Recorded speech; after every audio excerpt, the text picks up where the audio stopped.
Hello everyone, সবাই কেমন আছো? আমি বেশ ভালোই আছি। চলে আসলাম তোমাদের সাথে আরও একটি নিউ ব্লগ শেয়ার করতে। জানি অনেকটা দেরি হয়ে যাচ্ছে ব্লগগুলো শেয়ার করতে, একটু ব্যস্ততার কারণে পোস্ট করতে পারছি না।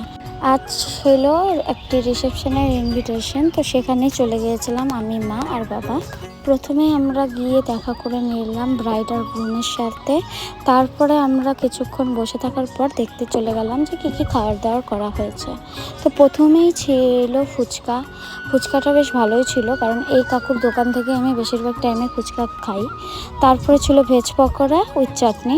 চাটনিটা হচ্ছে গিয়ে শেজওয়ান চাটনি ছিল, ওর জন্য বেশ ভালো লাগছিল ভেজ পকোড়াটার সাথে খেতে। আরও ছিল চাট, ছিল পান ছিল, কিন্তু সেগুলো আমি খাইনি। স্টার্টার খাওয়ার পর আমরা চলে গিয়েছিলাম মেন কোর্স খেতে।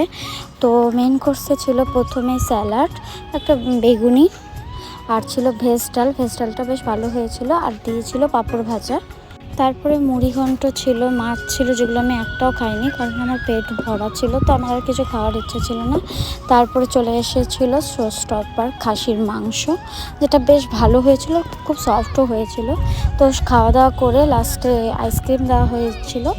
আইসক্রিম নিয়ে এবার আমি বাড়ি যাই। তো তোমাদের যদি আমার ব্লগটি ভালো লেগে থাকে তো একটা লাইক, কমেন্ট আর শেয়ার করে দিও। আজকের জন্য বাই।